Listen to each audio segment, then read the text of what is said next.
네, 안녕하세요. 신동아 김지영 기자입니다. 오늘은 연기 씨를 모시고 트로트오피아를 진행하게 됐는데요. 반갑습니다, 연기 씨. 네.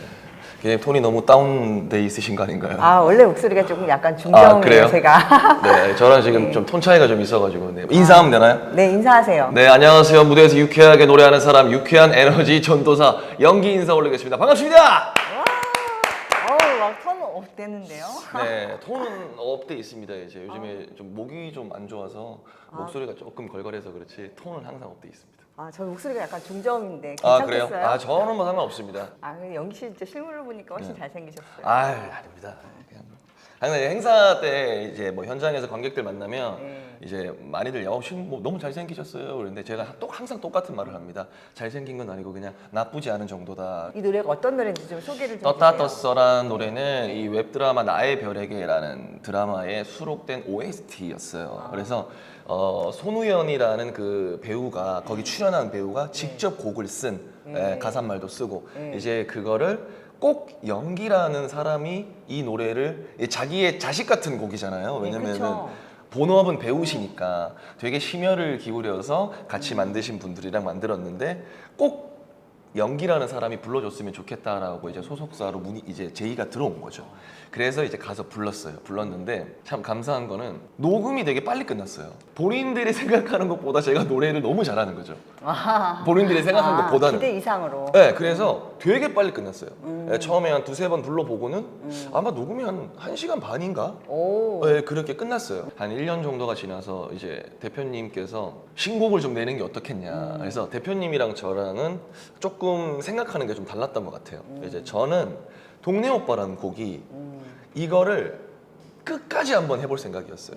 왜냐하면 신곡을 내는 게 나쁜 건 아니지만 신곡을 내면 이 신곡에 또 관심을 안 주면 안 되잖아요. 그래서 그냥 그렇다기보다는 온 집중과 노력을 동네 오빠라는 곡에 한번 난 쏟아보는 게 어떨까라는 생각이었고 저희 대표님은 이제 동네 오빠는 동네 오빠대로 해라 연기야. 그리고 신곡을 또 내야 되지 않겠니라는 어떤 그런 의견을 나누는 사이에 알겠습니다 해가지고 워낙 또 제가 이제 안 내려고 하니까 대표님께서 미션을 주셨어요.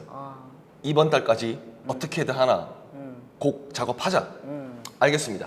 이제 정다경이라는 이 동생이 같이 음악 방송을 또 이제 탑텐 가요 쇼를 녹화를 하는데 신곡이 나왔다면서 노래를 부르는데 곡 소개를 하더라고요. 이 곡은 제가 OST로 냈던 건데 너무 좋아가지고 조금 편곡을 해서 다시 냈다고 하더라고요. 그때 머리에 팍 떠오르는 거예요. 이 떴다 떴어란 노래가. 이제 대표님께 들려드렸죠. 사무실에 가서 어떻습니까? 하는 게 1절도 아니에요. 그냥 처음에 이제 후렴구, 처음에 원래 이제 후렴구가 바로 나오니까 듣자마자 이거 내라. 근데 히트 쳤던 걸 알 수 있는 그 지름길은 노래방에서 내 노래가 많이 나오나? 노래방에서. 그거는 그러면 떴다 떴어는 이제 알려지기 시작하는 노래고 지난주죠. 지난주 전국 노래자랑에 동네 오빠가 또 나왔죠. 동네 오빠는 어느 정도 애창곡으로 자리 잡았나요? 노래방에 참가하고. 그렇죠. 많이들. 그러니까 전국 노래자랑에 일반인 참가자들이 그 노래를 불러서 예선을 통과해서 방송에 나온다는 거는 그쵸. 그래도 이제 이게 그래도 조금 알려졌구나. 네, 근데 한 번이 아닙니다. 한 4번 정도 나왔던 걸로 기억해요. 그 동네 오빠는 확실하게 뜬 거네.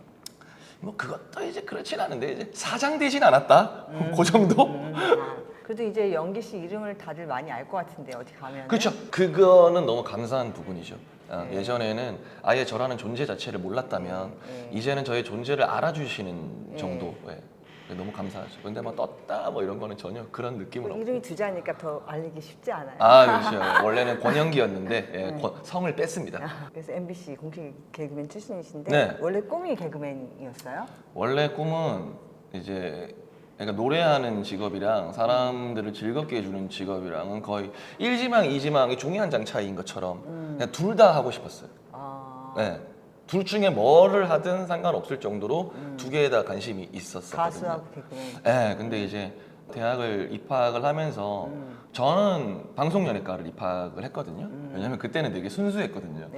이 방송연예과와 실용음악과가 이렇게 있으면은 이 과를 졸업하면은 나아갈 수 있는 직업군이 적혀 있잖아요. 근데 방송연예과는 한 20개가 있더라고요. 근데 실용음악과는 한 10개 정도 있는 거야. 그래서 방송연예과를 가야겠다 해서 갔는데 그때는 이 락 발라더, 그러니까 뭐 야한 뭐 그런 이제 락 발라더 분들이 그다음에 그 발라더 분들, 그다음에 뭐 김경호 뭐 이런 가수분들이 주를 이룰 때라 가수는 이렇게 정말 이 100% 가창을 보여주는 사람들이 해야 되는구나라는 그런 인식이 있는 거라서 나는 이 정도까지는 좀 부족한 것 같다라고 해서 바로 이제 이지망인 난 코미디언을 해야겠다. 유쾌함을 주는 것도 굉장히 좋아하니까 해서 바로 바꿔서 수업을 할 때 교수님께 질문을 드렸죠. 교수님, 그래서 연기야 왜? 그래서 저는 코미디언이 되고 싶은데 개그 수업은 언제 배우나요? 그러니까 2학년 때 배운다고 하더라고요. 그래서 자퇴했습니다. 그래서 대학로를 갔습니다. 바로 대학로를 가서 소극장으로 들어갔어요. 빨리 배우고 싶어가지고 그렇게 해서 이제 공채 시험 보고 이제 3번 떨어지고 4번째 합격을 해서. 그때 당시 혹시 좀 인상적이었던 그 선배 누가 있어요? 그때 좀 저 선배 참 저거 배울 만하다. 변기수 선배님. 변기수 선배님이 그 당시에는 정점을 찍고 있었는데 인기를. 그래서 소극장은 선배님들이 아이디어 검증용으로도 많이 오세요. 본인들이 방송국에서 짜서 야 이게 얼마나 사람들한테 다가갈 수 있는지 한번 올려보자. 그렇게 해서 한 번씩 오세요. 그럼 변기수 선배님이 오는 날은 뒤에서 커튼으로 안 보죠. 객석으로 가버리죠 아예. 객석으로 가서 앉아가지고 정말 연예인 보듯이 이렇게 보고. 김원효 선배님, 지금 또 공교롭게 너무 감사하게 같은 소속사입니다 또. 인연이 참 이렇게 되는 게. 지금요? 네, 김원효 씨랑 같은 소속사하고 너무 친하게 지내고 있고. 김원효 선배님 같은 경우에는 이제 저희 연습생들을 다 앉혀놓고 그 당시에 한 20명 정도가 있었던 것 같아요. 그래서 본인이 그러니까 힘을 많이 주셨어요. 본인도 개그 콘서트 무대에 서고 있지만은 공채 시험이 계속 탈락했거든요. 그러니까 너희들도 꿈을 잃지 말고 계속 하다 보면 어떻게든 무대에 서는 기회가 올 수도 있다. 뭐 이런 식으로 힘을 많이 주셨던. 되게 좋으실 것 같아요. 엄청 좋습니다. 지금 그때도 좋았는데 지금은 또 더 챙겨주시고 연기야 하면서 이제 그때 추억 얘기하면서 더 챙겨주시고. 학창 시절 권영기 씨는 어땠을지 너무 궁금해요. 소년 권영기. 게임만 했어요. 오락이죠 그때는. 오락실. 오락실 가서. 철권이라고 있습니다. 지금 이제 시리즈가 많아져서 그런데 이제 그 당시에 태그 토너먼트라고 철권이라는 게임이 있어요. 그 당시에는 또 저희는 또 경북 안동이라고 해서 이제 소도시다 보니까 소도시는 아니죠. 땅 면적은 엄청 크니까 이제 놀 수 있는 것들이 많이 없었어요. 근데 이제 학창 시절 때는 뭐 해봤자 오락실 가는 거죠. 근데 제가 그 철권이라는 게임을 굉장히 잘했습니다. 안동에서 뭐 한 3손가락 안에 들 정도로. 그건 개인 생각이죠? 아니요, 그거는 실제로예요? 뭐 실제로입니다. 실제로. 어떻게 알지? 그거는 알 수가 있어요. 이제 기자님은 그쪽 세계를 모르셔가지고 잘 모르실 수도 있는데, 그러니까 63연승을 해봤어요. 연속으로? 네. 대결해가지고? 한 번도 앉아야 됩니다. 63연승. 대단한 3시간 넘게 걸리거든요. 굉장히 잘했었어요. 그거밖에 놀 수 있는 어떤 창구가 없었어요. 그리고는 이제 노래를 겸업했죠. 고등학교, 중학교 3학년 때부터 노래에 어떤 재능이 있다는 걸 알게 됐어요. 그리고 노래방 가잖아요. 노래방 가면은 그냥 일단은 음치박치가 아니라는 걸 알게 됐고, 그다음에 친구가 뭐 어떤 노래를 같이 아는 노래를 부르는데 부르는데 좀 힘겨워하는 거예요. 근데 나는 저것도 쉽게 올라가고 그런 거를 알게 되면서 노래에 관심이 생겼고 이제 고등학교 1학년 때부터 이제 류영민이라는 친구랑 같이 노래를 엄청 하고 다녔고 게임하고 노래하고. 학교 친구. 네, 그래서 이제 고3 때 같이 연습하던 그 친구는 R&B에 굉장히 빠져 있었어요.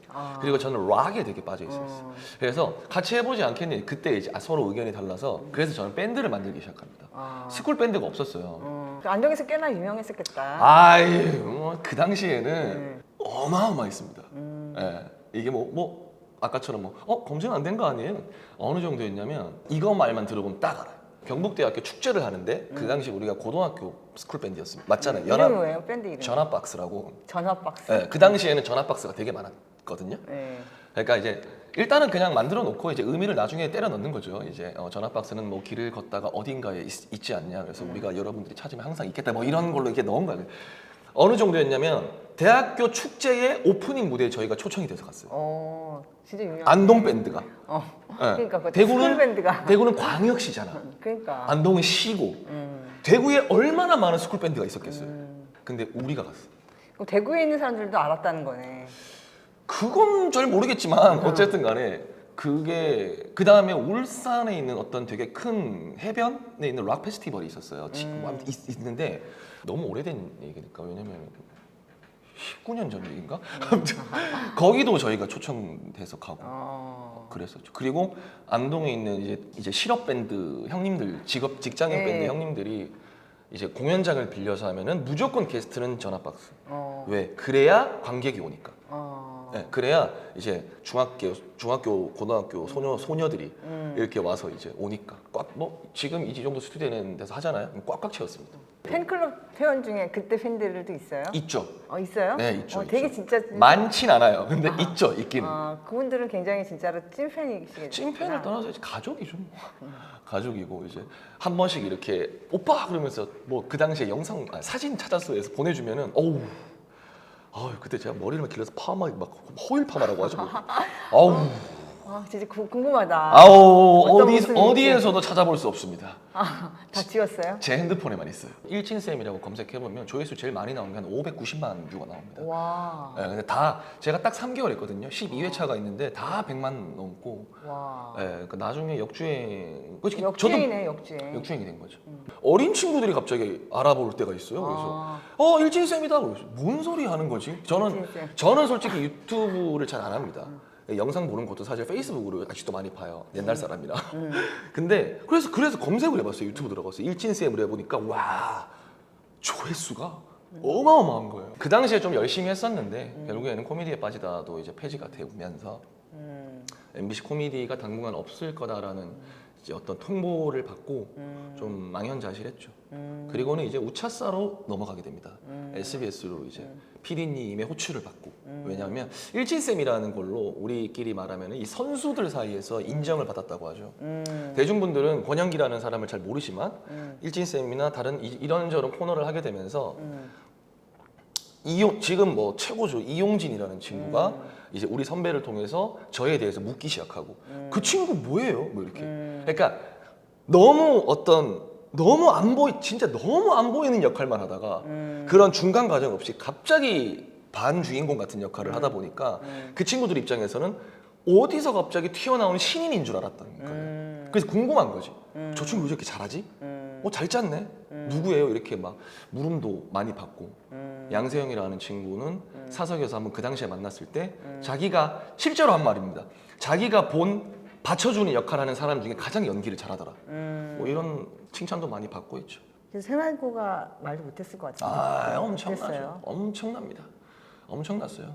저는 저를 찾아오는 뭐 힘들다고 하는 후배들이나 친구들이나 동료들이 있잖아요. 그러면 위로 같은 거 안 해줍니다. 더 힘든 에피소드를 얘기해서 보내버려요. 혹시 어떤 걸 들려주실 수 있어요? 뭐 엄청 많죠. 예를 들면 내가 찾아갔어. 연기가 너무 힘들어. 어떻게 할까? 너 월세 얼마짜리 사니? 어디 사니? 50만 원. 나 19만 원짜리 살아 가. 이렇게 되는 거지. 제가 처음에 개그맨이 되고 2008년, 9년, 10년? 아마 2010년, 9년까지 은평구에 있는 반지하 전세입니다. 전세 방 2개짜리 1,800만 원짜리 살았습니다. 언제까지요?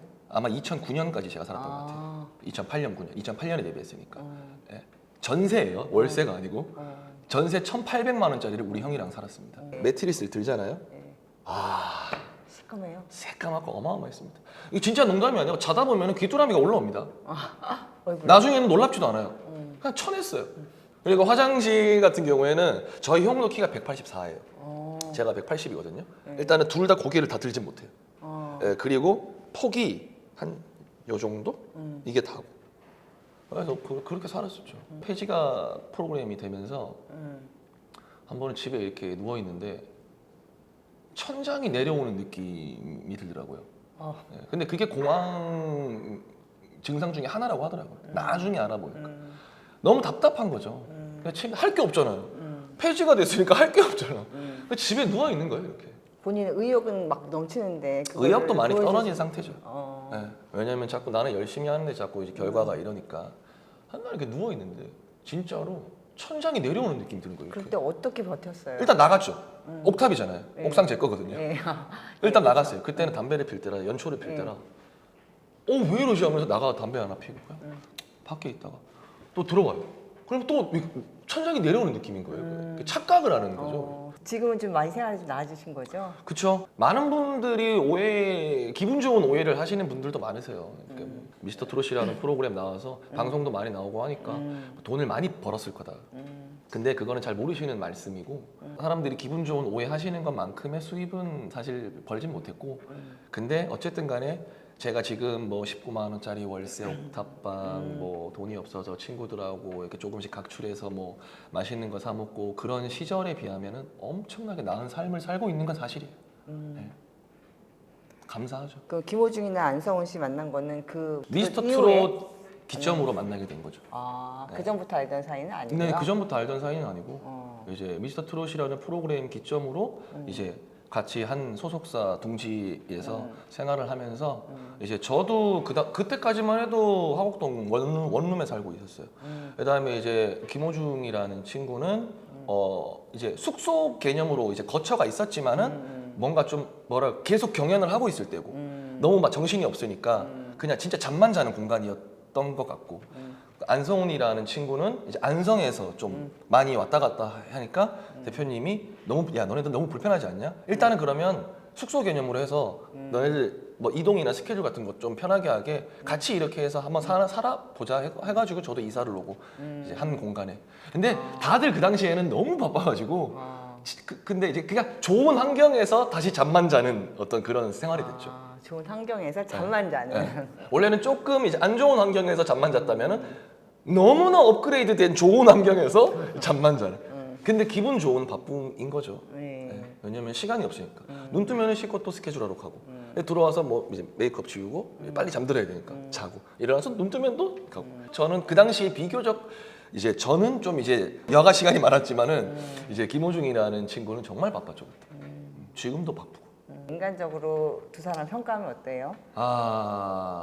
제가 얼마 전에 이제 김호중이라는 친구와 함께하는 공연, 함께는 아니죠 이제 호중 이제 그 팬카페에서 이제 팬미팅 어떤 그런 개념으로 공연을 하는 어떤 그런 게 있었는데 크루즈 공연? 네네네 이제 호중 씨가 하지 못하는 어떤 그런 시간대 그거를 제가 좀 채워 넣는 역할을 했었어요. 네. 그래서 심심하실 수도 있으니까 네. 그 시간을 연기라는 사람이 조금이라도 채워줄 수 있지 않을까 해서 제가 공연을 한 번 했었는데 이게 생각보다 너무 반겨주셔가지고 너무 감사하더라고요. 그래서 정말 최선을 다했는데 그때 제가 한 말이 있어요. 지금까지도 지켜보고 있고 감탄하는 부분인데 물론 뭐 일반적인 칭찬은 할 수 있잖아요. 근데 제가 지금까지도 놀랍고 있는 단 한 번도 김호중이라는 사람은 어떤 누구와 식사할 때도 절대 아직까지도 4년 가까이 되는 시간 동안 단 한 번도 본인이 먼저 먹지 않습니다. 단 한 번도. 그게 누구든 간에 기자님이든 우리 매니저든 저든 일반 동생이든 스타일리스트 동생이든 무조건 밥을 뭐 국이면 찌개 아니면은 뭐든 탕수육이면 아니 모든 메뉴 다 먼저 떠줍니다. 그리고는 안 자기가 바뀌어요. 계속 단 한 번도. 그래서 제가 처음에는 참 예의가 바른 친구인가 이렇게 생각했다가 나중에는 저렇게 한결같이 하기가 진짜 힘들거든요. 그렇죠. 제가 한번 따라해봤어요. 저게 보기가 좋더라고요. 그래서 한번 나도 해봐야지. 안 돼요. 배고파 죽겠는데 뭐 대화를 하다 보면 안 먹는 사람들 있잖아요. 그래 이렇게 떠줘도 안 먹어. 빨리 속으로는 빨리 먹어야 내가 먹는데. 왜냐면 나 그거 한번 따라해보고 싶은데 안 되더라고. 떠주는 것까지 합니다 저도. 상대방을 다 떠준 다음에 같이 자기가 떠주고 먼저 먹으면 먹습니다. 상대가 다 주변 사람들을 그냥 다 챙깁니다. 그게 직급 나이 상관없이 그냥 다 챙깁니다. 뭐 이렇게 있잖아요. 만약에 뭐 내가 저 막 물을 그냥 이렇게 먹잖아요. 목마르면은 뭐 김호중이라는 사람은 자기가 목이 말라 물을 먹어요. 그러면 먹고 목 안 마르세요? 목 안 마르세요? 이렇게 다 물어봐요. 한결 같습니다. 한결 같고 뭐 저희가 뭐 다리네 샵 밑에 그냥 그 분식 파는 포장마차가 있어요. 그래서 그냥 똑같아요. 당연히 분식 먹을 수 있는 건데 그냥 형 배고프지 않아? 그래서 나 밥 안 먹었지. 그래서 밑에 가서 떡볶이나 좀 먹고 가자. 그래서 그래. 그러니까 똑같아요. 김호중이라는 사람은 예전에도 그랬고 지금도 그냥 떡볶이 먹고 똑같아요. 똑같아 그냥. 사람 그때도 사람 다 챙겨줬고 지금도 잘 챙겨주고. 네. 이건 아마 김호중이 스케줄을 많이 나가는 매니저한테 물어봐도 아마 저랑 비슷한 얘기 할 거예요. 그 다음에 안성훈이라는 친구는 일단 기본적으로 성품이 너무 선해요. 아, 너무 선하고 일단은 제가 아는 젊은 친구 중에 노래를 가장 잘합니다. 아 그래요. 아, 네. 그러니까 정통 트롯.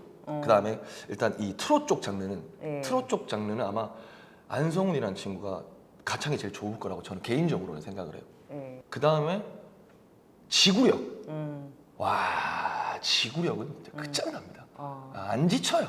어, 안성훈은 안 지칩니다. 김호중이라는 사람과 네. 안성훈이라는 사람과 네. 되게 이렇게 가깝게 지내면서 네. 저는 진짜 많이 바뀐 게 딱 하나 있어요. 어, 나이가 많다고 형은 아니다. 음, 배울 게 엄청 많습니다. 이 두 동생들한테 음, 배울 점이 너무 많아요. 음, 그리고 얼마 전에는 이제 김호중이라는 사람과 가깝게 지내다 보니까 얼마나 대단한지 잊어먹을 때가 있어요. 와, 그러니까 대외적으로- 가창에 대해서. 가창에서. 얼마 전에 드림 어마어마하죠. 콘서트를 네. 부산에서 하는데 김호중이라는 사람이 이 성악 쪽에서 엄청난 사람이라는 건 알고 있죠. 네. 근데 한 번씩 잊어먹죠. 네. 드림 콘서트를 하는데 김호중 씨는 뒤쪽 순서였고 네. 저는 앞쪽, 그러니까 1부, 3부라서 네. 저는 좀 빨리 끝났어요. 그래서 차에서 이렇게 쉬고 있었어요. 네. 근데 아도로라는 이 곡을 나중에 진짜 너무 놀래가지고 뛰어가서 물어본 거예요, 호중이한테. 네. 호중아, 두 번째 너 부른 곡이 뭐야? 아도로란 곡인데 왜 형? 그래서 죽인다 진짜. 깜짝 놀랐습니다. 네. 차에서 문을 열고 너무 힘들어서 네. 졸리고 하니까 네. 차에서 문을 열고 이렇게 다 있는데 김호중입니다. 막 와 이렇게 하는 거예요. 그래서 첫 번째 곡 당연히 잘하는 거 알죠. 근데 두 번째 곡인데 진짜 갑자기 눈이 떠지더라고요. 뭐야 이거? 해가지고 차 문을 내려가지고 스피커 쪽으로 가서 와 진짜 깜짝 놀랐어요. 맞아. 김호중이란 사람이 이런 사람이었지. 한 번씩 제가 유튜브 잘하죠. 영상 찾아보거든요. 김호중의 아도로여가지고 아들은 못 들어봤네. 들어봐야겠다. 진짜 깜짝 놀라요. 막. 그런 사람이고 오랜만에 또 성훈이라는 친구랑 이렇게 같이 이제 한 무대에 서는데 합동 무대는 아니고 이제 근데 리허설을 할 때 또 성훈이가 또 이제 경연 때 불렀던 곡을 또 하는데 이거 또 얘 맞다 얘도 엄청난 애였지 뭐 이런 참 엄청난 동생들하고 소중하고 귀중한 시간을 함께 보내고 있구나. 그래서 많이 배워야겠다. 실제로도 많이 보고 배우는 게 많아요. 저한테는 연기한테 김호중이라는 사람과 안성훈이라는 사람은 귀인이다. 귀인이다. 네. 정말 그 두 동생들을 보면서 많이 바뀌었어요. 어떤 제가 가지고 있는 고집 뭐 이런 것도 좀 많이 바뀌고 내려놓고. 내가 정답이 아니라는 거를 그냥 몸소 보여주고 있으니 안 바뀔 수가 없어요. 제 마인드가. 저는 정말 많이 바뀌었습니다. 아니 선한 영향력 정도가 아니고 그 두 동생들은 저한테 엄청난 영향력을 미친. 지금도 ING고 지금도 많이 느끼고 있고요. 만날 때마다. 그거는 어쨌든 내가 보니까 연기 씨도 그런 선한 마음을 갖고 있기 때문에 그걸 받아들일 수 있는 거지. 그럼 이런 칭찬도 겸허히 받아드리겠습니다. 진짜가 왔다 가짜는 가라 지금부터 달려가 보자 아니 날아가 보자 오늘 밤엔 달이 뜨고 내일 아침에 내가 뜨고 이 자리에 내가 떴다 나를 보면 가슴 콩닥 너를 보면 미소 빵긋 각자 근심 이젠 없다 헤이 떴다 떴어 됐다 됐어 떴다 됐다 지금부터 시작이야 진짜가 왔다 가짜는 가라 지금부터 달려가 보자 아니 날아가 보자